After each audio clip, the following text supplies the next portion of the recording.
Wale watu walikuwa wamemzunguka apart from manager wake, nani alikuwa ni wakaribu wa demu wa Facebook? Nani amechangia kitu kwa demu wa Facebook? Anaweza kusimama aseme ya kwamba mimi nimechangia kitu kwa maisha ya demu wa Facebook. Demu wa Facebook kwanza ana talanta, ya pili ana nyota, lakini ajue platform ya Oga Obinna ndio ile mmeka akakuwa hivyo, na hashikilie ndugu yake mkubwa na waache kusikia fitina za watu. Unapata pointi? Hata waandishi wa habari mmekaa ni kama mmenyeshewa hapa. Hakuna, nyinyi wote mko na maswali za kuniuliza, lakini mnaogopa, mnaona wao tukiongea tutatakiwa na demo mafans wa demo Facebook. Wao mafans ndio tunawaambia kwamba stop misleading demo Facebook kwa kupitia kwa kwenda kuongelesha Obinna vile Obinna contributed 100% kwa talent ya demo wa Facebook. Unapata pointi?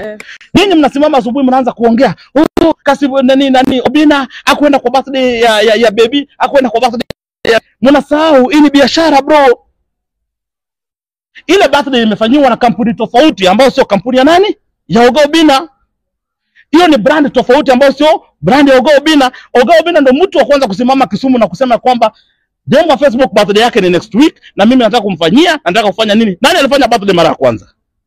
Si ni Obinna huyu mmoja huyo. Obinna amerisk mpaka brand yake anamuita baby. Tukirudi kwa kweli, hizi ni maneno za content. Wewe unajua vizuri sana between Oga Obinna na demo wa Facebook hawezi kudate. Hiyo ni kama dunia nyingine tofauti. Yaani ndio kweli. Unapata point? Hiyo ni brand risking, nyame risk kuhakikisha kwamba ameshikilia nani? Ameshikilia demo wa Facebook.